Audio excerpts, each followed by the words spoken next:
Hello बच्चों, class 3 में हम लोग साइंस में जो पहला लेसन स्टार्ट किए थे living and non living thing, उसका आज हम लोग चौथा लेक्चर लेकर के आए हैं। वीडियो नंबर 4 लेकर के आए हैं। आज के पहले के क्लासेस में हम लोगों ने लिविंग और नॉन लिविंग थिंग्स के बारे में बहुत सारी बातें की हैं। लिविंग थिंग्स के बारे में हम लोगों ने बातें की थी कि लिविंग थिंग्स को ज़िंदा रहने के लिए फूड चाहिए, वाटर चाहिए, सनलाइट चाहिए, वार्मथ चाहिए।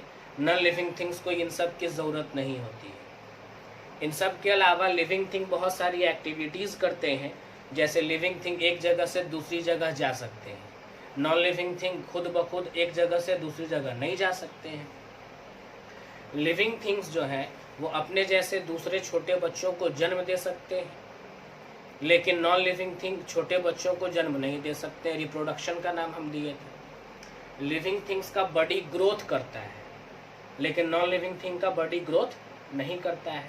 तो आज जो हम लोग पढ़ने वाले हैं वो है living things give out waste product. मतलब लिविंग थिंग्स अपने शरीर से बेकार पदार्थ, बेकार चीज़ों को बाहर निकालती हैं। नॉन लिविंग थिंग्स के शरीर के अंदर ये सब चीज़ें होती ही नहीं है। अब शरीर के अंदर बेकार चीज़ आएगा कहाँ से? जैसे लिविंग थिंग है तो जिंदा रहने के लिए वो भोजन करेगा, तो भोजन करेगा, तो भोजन जब वो करता है तो भोजन का उसके शरीर के अंदर पाचन होता है, डाइजेशन, भोजन पचता है। तो भोजन के पचने के बाद भोजन में जो पोषक तत्व है, जो न्यूट्रिएंट्स है, जो एनर्जी है, वो हमारा बॉडी जो है एब्जॉर्ब कर लेता है। उन सब के अलावा बहुत सारा बेकार चीज़ होता है जो हमारे शरीर से बाहर निकलता है। वो चाहे बाहर निकलता हो वो पसीने के रूप में, चाहे वो बाहर निकलता हो यूरिन के रूप में, चाहे वो बाहर निकलता हो टॉयलेट के रूप में। यानी हमारे शरीर से जितनी भी बेकार चीज़ें हैं वो बाहर निकलती हैं। वही टॉपिक हम लोग आज पढ़ रहे हैं। नॉन लिविंग थिंग में ऐसा नहीं होता है। नॉन लिविंग थिंग्स में ऐसा नहीं होता है। देखते हैं तो लिविंग थिंग्स में वेस्ट प्रोडक्ट जो है वो आपका कैसे निकलता है, हम लोग उसकी बात कर रहे हैं। जैसे जितने भी लिविंग ऑर्गेनिज्म हैं, ऑर्गेनिज्म का मतलब जीव होता है। जितने भी लिविंग ऑर्गेनिज्म है, चाहे वो छोटे हो चाहे बड़े हो, जितने भी लिविंग ऑर्गेनिज्म है वो हमेशा कुछ ना कुछ काम करते रहते हैं। यानी कि उनका शरीर हमेशा कोई ना कोई काम करता रहता है। और जब उसका शरीर काम करता रहता है तो काम करने के लिए ताकत चाहिए, और ताकत के लिए हम लोग भोजन करते हैं। तो जो भोजन कर रहे हैं वो भोजन शरीर के अंदर पचता है। तो पचने के बाद वो कुछ ऐसा अंश, उसका कुछ भाग ऐसा होता है जो नहीं पचता है, वो अनडाइजेस्टेड हो जाता है, वो वेस्ट प्रोडक्ट है, वो बेकार चीज़ है, वो शरीर से हमारा बाहर निकलता है। वो जो वेस्ट प्रोडक्ट है वो हमारे लिए काफ़ी हार्मफुल है, मतलब कि वो हमारे शरीर के लिए नुकसानदेह है। उसका शरीर से निकलना बहुत ज़रूरी है ना। आगे देखते हैं।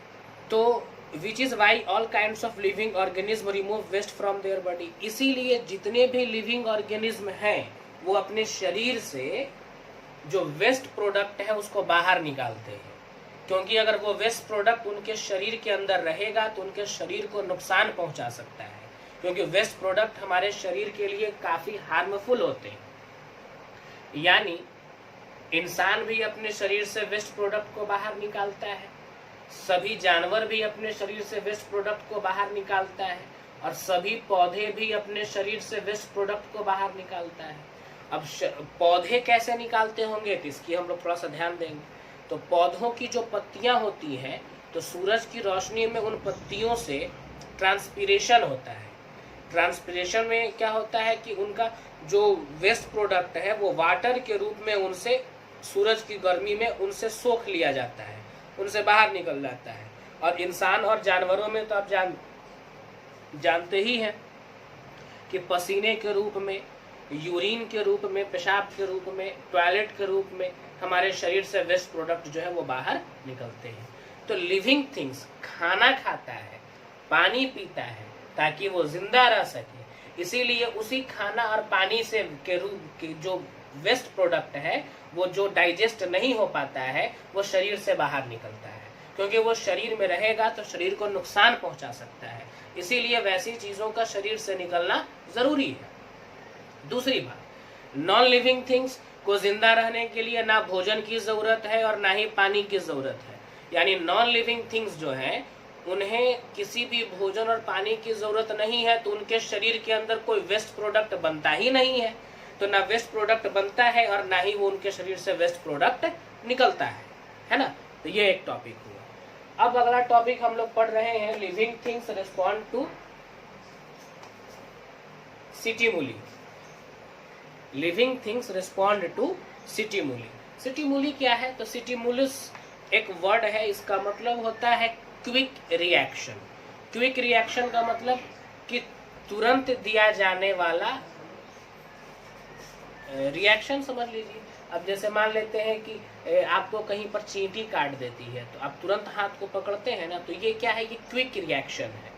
मतलब कि अपने शरीर को, अपने बॉडी के अंग में अगर किसी भी तरह का कोई तकलीफ या दर्द महसूस होता है या दर्द का एहसास होने वाला होता है, तो शरीर में एक अचानक आ जाने वाली जो रिएक्शन है उसी को हम स्टिमुलस एक्शन बोलते हैं। तो समझिएगा, all living things respond to stimuli, यानी कि जितनी भी जिंदा रहने वाली चीज़ें हैं, जितनी भी जिंदा रहने वाली चीज़ें हैं, वो सभी, उन सभी के शरीर में एक क्विक एक्शन होता है, एक रिएक्शन होता है। Anything that causes a response in a living thing is a stimulus. क्या है? कोई भी लिविंग थिंग में अगर किसी भी तरह का कोई अचानक होने वाला एक्शन है, रिएक्शन है, किसी खतरे के प्रति, कोई चोट लगने के प्रति, आपके बॉडी को किसी न तरह का कोई नुकसान पहुंचता है, तो उसके प्रति आपका शरीर तुरंत एक्टिव हो जाता है और आपका शरीर उस नुकसान से, उस चोट से, उस दर्द से, उस तकलीफ से बचना चाहता है। तो बचने के लिए आप जो काम करते हैं वो स्टिमुलस एक्शन है। जैसे मान लेते हैं कि ये मेरे बगल में एक दीवार है, अब यहाँ पर कोई कीड़ा बैठा हुआ है, हम यहाँ हाथ ऐसे रख रहे हैं, तुरंत देखें कि कीड़ा है तो हम यहाँ से हाथ हटा लेंगे। तो ये जो हाथ हटाएं, हम खुद के हाथ को किसी तकलीफ, दर्द से बचाने के लिए हटाएं, तो यही स्टिमुलस एक्शन है। आगे देखते हैं, चलिए और देख लेते हैं स्टिमुलस एक्शन। और भी बहुत सारी चीज़ें हैं। अब जैसे कि मान लेते हैं कि एक पौधा होता है, उसका नाम छुई मुई होता है। उस पौधे को अगर आप छू देते हैं तो उसकी पत्तियां जो है वो मुरझा जाती हैं, है ना। उसकी पत्तियां जो है वो मुरझा जाती हैं, तो उसमें भी स्टिमुलस है। The smell of sugar attracts ant. आगे देखते हैं, उसके बाद आप देखते होंगे कि अक्सर चींटियां जो है वो चीनी के दाने जो है उनके करीब आसपास चींटियां पाई जाती हैं, यानी कि चींटियों को वो जो चीनी है उसकी महक लग जाती है। ये भी चींटियों के लिए एक तरह का स्टिमुलस एक्शन है ना। यानी कि चींटियों की महक की वजह से, चीनी की महक की वजह से चींटी जो है चीनी की तरफ आगे बढ़ने लगती है, और जब वो उसके करीब आ जाती है तो उसको खाने लगती है, उसके इर्द गिर्द उसको घेर लेती है। यानी ये समझ में आया। और लेकिन नॉन लिविंग थिंग्स में ये स्टिमुलस नहीं होता है, नॉन लिविंग थिंग्स में ये स्टिमुलस नहीं होता है। तो हम लोगों ने क्या सीखा कि स्टिमुलस क्या है? तो एक तरह का एक्शन है। एक्शन का मतलब एक तरह का काम है, एक तरह की प्रतिक्रिया है, एक रिएक्शन है ना। अब स्टिमुलस इंसानों में भी है, स्टिमुलस पौधों में भी है, स्टिमुलस जानवरों में भी है। स्टिमुलस इंसानों में मैंने बताया कि मान लेते हैं कि किसी गर्म चीज़ पर आपका हाथ चला जाता है, तो आप तुरंत अपने हाथ को हटाते हैं ना, क्योंकि आपको तकलीफ और दर्द हो रही होती है। तो आपका जो तुरंत हाथ को हटाया जाना है, ये एक तरह का स्टिमुलस एक्शन है ना। उसके बाद चींटियों वाला मैंने बताया कि चींटी को जो है वो चीनी का स्मेल लगता है, और जिधर से स्मेल मिलती है चींटी उधर चलने लगती है।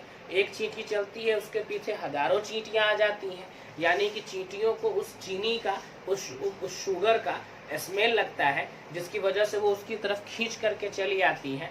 इसीलिए वो भी उनका एक स्टिमुलस एक्शन है।